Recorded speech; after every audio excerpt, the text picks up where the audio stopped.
Hello out there and welcome. My name is Sharon Froshin. I am the Chief Operating Officer of the Discover Your Path U platform, where we believe that every life can teach and everyone can grow. To that end, I am also the host of this show, The Connection Sessions, where we bring together practitioners, artists, entrepreneurs, marketers, spiritualists, mentors, and students in an effort to connect to community, learn from each other, and grow.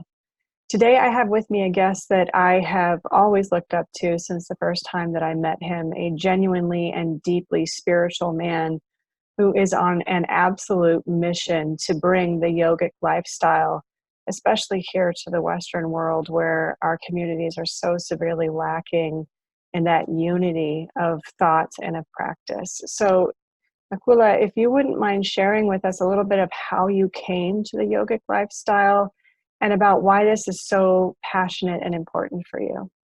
Well, thank you. First of all, I appreciate you having me on your show. I like your background with all the flowers. Looks great. Yeah. Oh my God. So, how did I come to yoga? Well, I, like many people at this time, were wanting more from life, maybe asking bigger questions. And, I think that's just an evolutionary stage. There's a lot of people that are, a lot of our basic needs are taken care of, especially for us in the Western world. Now, I say that with complete ignorance that at this point in my life, I haven't traveled around the world. So anything that I know of the world is whatever television's taught me. And I'm learning that, that's only a little, it's only a slight glimpse, right? Let's just say that, right? I think there's a lot of power there, but we can definitely learn more about the world in this age right now from an information standpoint.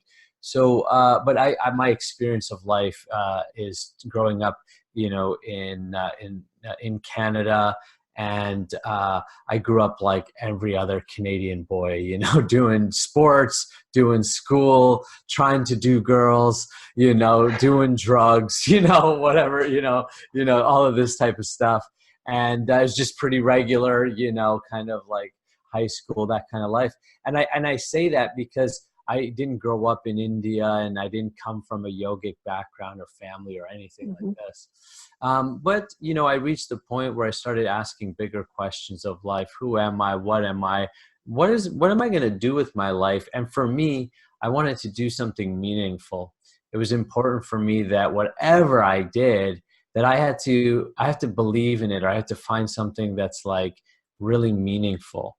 But what I realized is, to know what is meaningful, I have to know who I am. Indeed. And when we don't know what's meaningful, we can also say that there's some part of us that doesn't really know who we are. So I started wanting to know who I am. And that's one heck of a rabbit hole once someone asked that question. Who am I? And then you start going, well, I'm not the body and I'm not the mind. And, I'm not even this like persona. What am I? And, it's those type of questions and searching. I eventually found myself, I studied Buddhism and hung out sometimes with some Shambhala Buddhist groups and, Reiki practitioners and shamans and New Age people and priests and Freemasons. And I was going everywhere and anywhere I could that if it even smells like spirituality, I was there.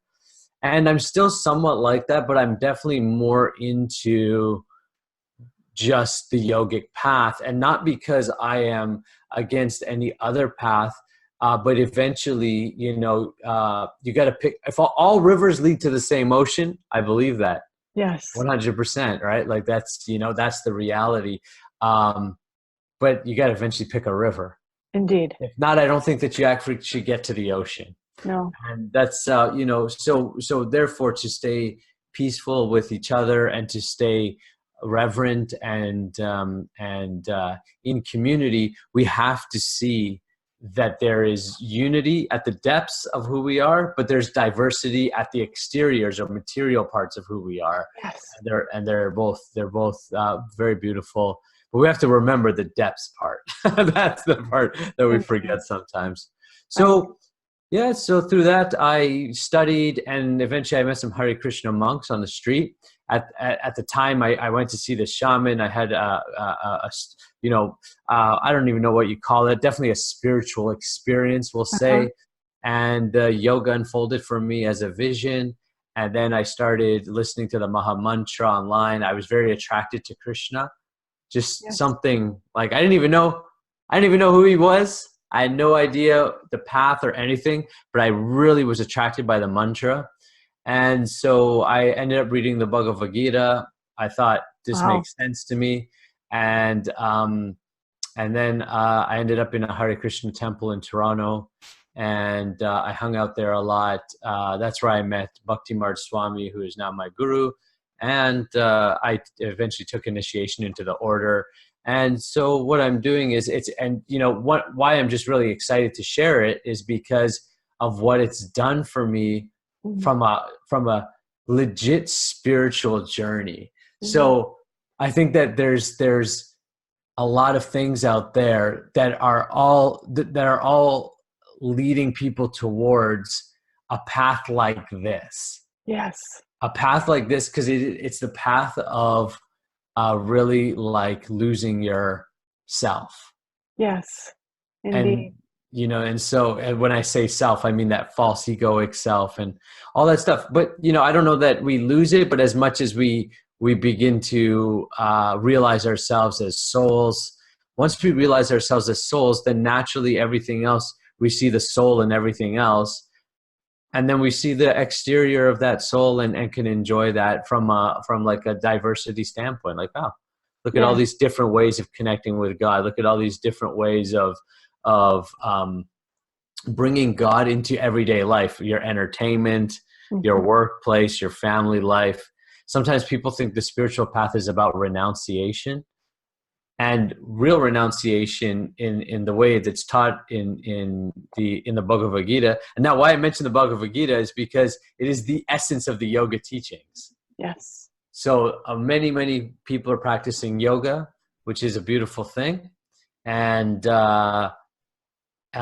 some people are understanding that there's a whole depth to yoga. Yes. That yoga is ultimately a spiritual technology or spiritual lifestyle and path that eventually gets you to God consciousness. Indeed. And I love how you talked about how this is what we are seeing in the external world right now. People at each other's throats, communities that can't seem to come together is part and parcel of an evolution that we're on. And in Hinduism, from which yoga actually arises, there is the idea of the Kali Yuga, the bottom of the cycle of karma, where we encounter our true natures. And then from encountering what we believe to be our true natures as a human being, it arises that seeking for what am I really? This horror, the Maya of illusion and of pain can't possibly be what this is all about. And we begin to climb the other side of the circle.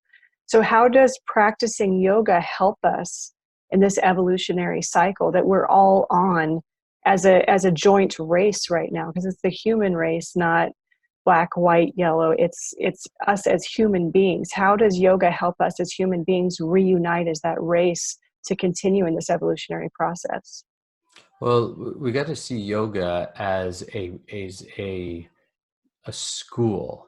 Yes. Right. And approach yoga with a very student-like mindset.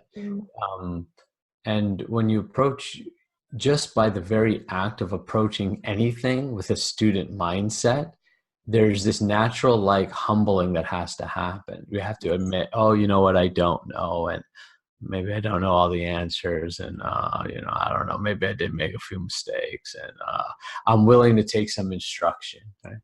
So one of the things I'll parallel to business. Okay. So in the network marketing industry, I spent some time in the network marketing industry. They taught this lesson of coachability. How coachable are you? They would always ask this question: how coachable are you? Can you just follow the system? Right? Can you just do it? And they would say your biggest problem is that you can't follow the system. You're not coachable. And, most of us would laugh and be like, yeah, and all still with an illusion that somehow we're the ones who are we are somehow the ones that are breaking the non-coachability mold, when no, we're just not as coachable as anybody else.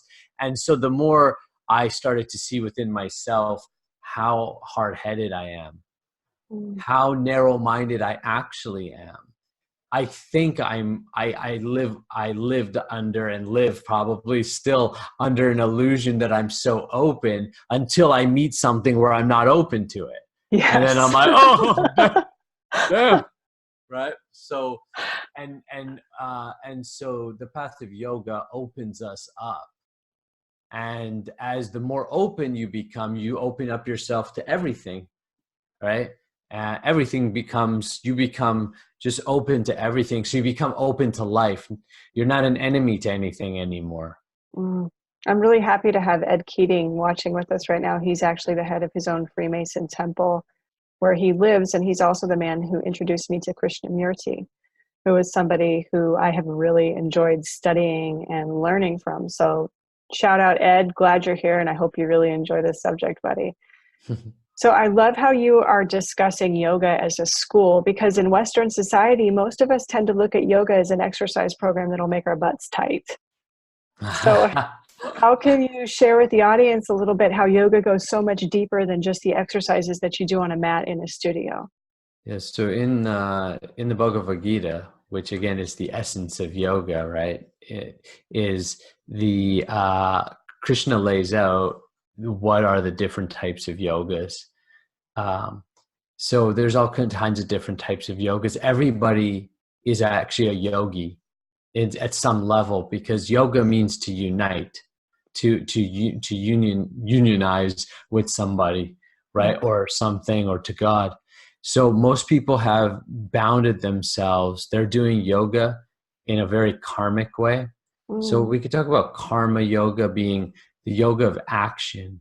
So karma yoga is action and renunciation, doing the work, doing your duty, whatever your duty is in the world, do it to the best of your ability, and renounce the fruits. Meaning, in your consciousness, know that you're doing it because you're putting a service behind it. Do it for God. Ultimately, that would be your aspiration in mm, your heart.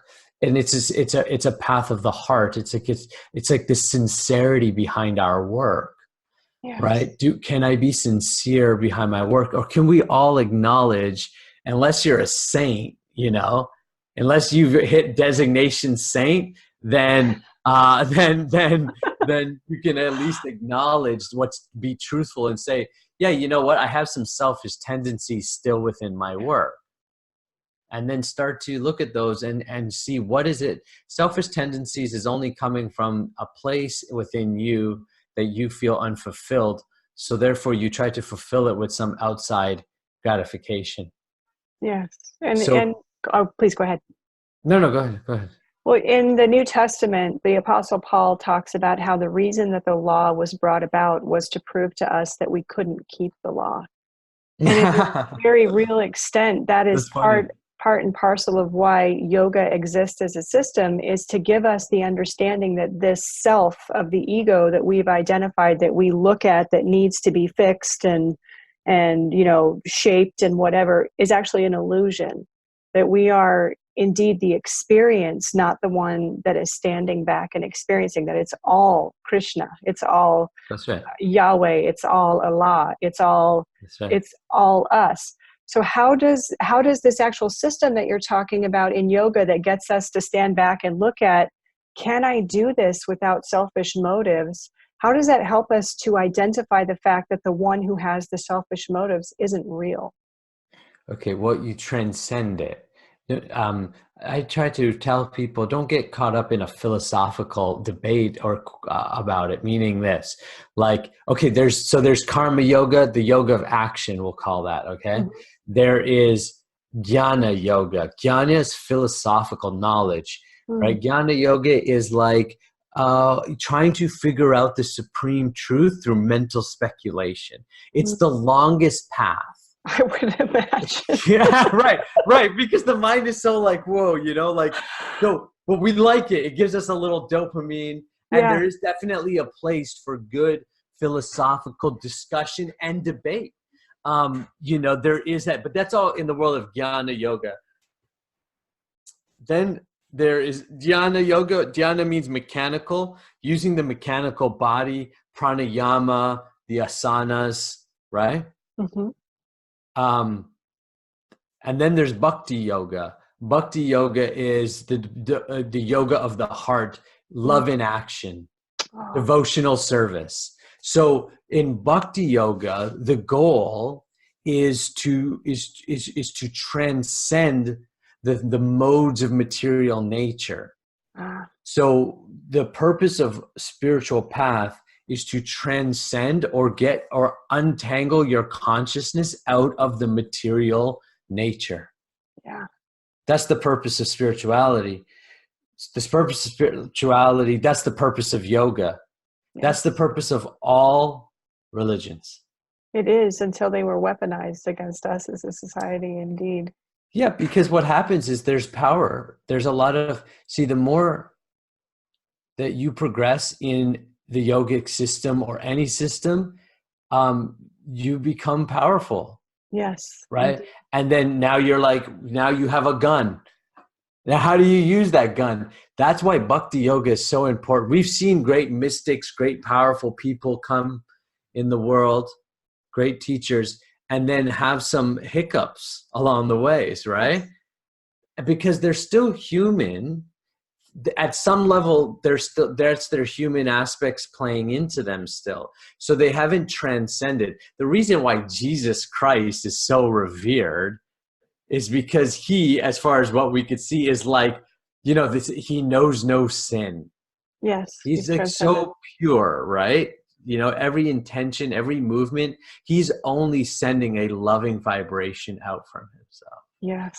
So in that sense, he became, son of God, right? He's like, he's that in tune with that divine consciousness. So that path, that is what the purpose of all religions are. Now, what I noticed in my own path is that I started studying Buddhism, and because I grew up in the Catholic setting, Catholic school and Catholic church, I noticed that I was like, oh, well, look at this guy, Buddha, who I'm totally digging, right? Like, I was like, Right? I like this guy, right? He's saying a lot of the same things this guy Jesus is saying. Now Yeah. they're like, they use different stories and parables to connect with their people in their time, but there is this message of compassion, this message of love, this message of service, and this message of awareness, Yes. right? And now when studying Lord Buddha, I realized that the Buddha studied with the yogis. When I looked at Jesus Christ and I started looking at some of the, those cool documentaries about where is Jesus, like in the 11 years he was gone and all this type, Right? he was with the yogis. He was with, Yes. in Hindu temples, and he was learning, he was studying, he was sharing, debating. That's what philosophers do. That's what people going for God consciousness, that's the activities we engage in, Indeed. because that's how we elevate ourselves, right? By these connections, by Yes. meeting other people on the path and sharing, and we all, are helping in that way. So I lost my train of thought. Where was I going with that? That's okay. I just want to let you know really quickly, Christine Gold just popped onto the chat and said, "Hey, Nick, nice to see you pop up here." What's happening? Thanks so much. So So I believe yeah, where you were going with that overall train of thought was how we as individual beings are coming to terms with the fact that there is an ascension beyond what we are, and how do we follow that path to that that's right. transcendent nature. That's right. That's exactly it. And yoga is what I was going with that was, so I studied all these different paths. I met all these different types of people, but I realized that they all had a connection with yoga. Isn't that fascinating? Yoga is the oldest systems. There is no Hindu religion. Mhm. Hindu was a mispronunciation of Muslim invaders who looked at the people living near the Sindhu River, couldn't say the word Sindhu, so called them the Hindu people. Mm, And so Hinduism became this word for anybody who was doing any type of deity worship, any type of, right, any type of anything outlined by the Vedic culture, right, gotcha. the Vedic system. So this became Hinduism, And, so largely so there's different types of forms, different types of yogic systems, and different sampradayas or parampara. Sampradaya means succession of spiritual teachers and masters. Specifically, the Hare Krishnas are of the Bhakti Yoga order. So we're part of the Brahman Sampradaya, and our specific movement comes from someone named Lord Chaitanya Mahaprabhu, who is known as the Golden Avatar, and people can look him up. What was interesting is when I learned about Lord Chaitanya, his story was so similar to Jesus's as well. So Lord Buddha, Lord Jesus, Lord Krishna, Yes. They all share these very similar paths, these similar events. So at very bare minimum, we could say that they are of the same quality or energy. Yes. Because the same sort of events are happening. They teach in the same sort of similar ways, right? They had And similar backstories as well. Born on the 25th of December to a virgin with a series of 12 within their ministry. It's really fascinating to study how many of these deities all have that same thing. I apologize for interrupting you. Go ahead. No worries. Yeah. Yeah, it's cool. Yeah. And I've watched some of the things of linking their births and stuff to astrological events. I did a video on my channel that I talked about that, and I'm like, well, yeah, of course they would be linked to astrological births. In my opinion, though, and from what I can tell, is that, but they were also as real because everything is interlinked, right? So everything is interlinked. So people say, well, they're just based on astrological stories. I was like, well, their lives, their energy is real because in the absolute sense, there is no difference between someone and their name and someone and anything else of their energy. So we could see that these energies have had such spiritual significance in the world. And they all have some link to yoga from what I could have seen. And so it made me even more interested in yoga as I learned more about it. And slowly I've just it's kind of been a gradual thing. I started taking to the physical practice. It really helped me physically. Yoga on the physical side of things can just simply improve the well-being of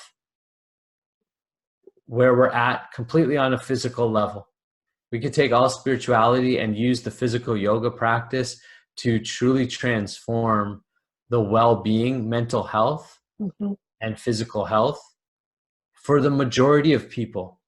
Because one of the things is that we are putting a lot of toxins into our body. We're putting a lot of things into our body at this current stage of the game of where we're at. And there needs to be a transition into more natural living. Yes. And some people are going to say that's going backwards. No. It's not going backwards. It's just realigning. It's pulling in. I'm not saying give up the technology. We can use Facebook, but let's use it like this. Let's use it to share messages, to connect, but then let's turn it off and let's get out into the garden and let's get out into the community and let's get on the yoga mat. So, but people are very lethargic. We've spent a lot of time in front of television and screens. And so you can see that people are very lethargic. They don't have energy for things. So I think that we have to address the overall health before we elevate consciousness. Simple health needs to become a normal again. And that's been very lost. So when I say that I'm out there, I'm teaching yoga principles, everything from the physical aspects of yoga all the way to the bhakti yoga, which is love of God. That ultimately, now not everybody is going to want that, but actually everybody wants it. They just don't know they want it. Exactly. We're all searching for God because we're all searching to fill this emptiness. Yes. This veil that we pass through when we incarnate of separation from that from which we came. That leads to this sense of emptiness that we're constantly looking to fill, because on some level, energetically, we know that there is another reality outside of the one in which we currently exist. Our spiritual master, Srila Prabhupada, would say, what often first tastes sweet at the beginning will turn to poison later on. Yes. And what tastes like poison at the beginning will taste sweet later on. He says, so the spiritual process is like that, because right now, our senses, our bodily senses has hijacked our lives. Mm-hmm.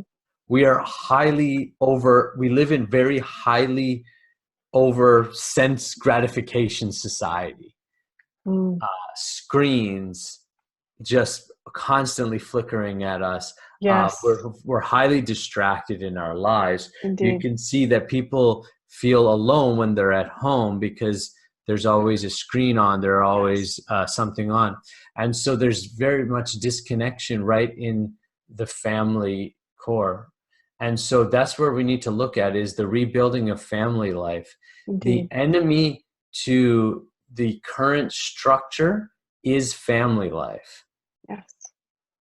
And that is what's being lost in our society right now. We have this individualistic mindset, Yeah. which, maybe, we can say has served some niceness because people want to recognize their individuality. And at the same time, there's another pull that's going, we need to recognize our unity. And the consciousness that Chaitanya Mahaprabhu spoke about was the philosophy of oneness and difference at the same time, unity and diversity at the same time. Yes. You are both one and separate. So the separate part is you do have an individual expression, or rasa's relationship. You have an individual relationship with God. And that individual relationship will express itself in a very unique way for each person.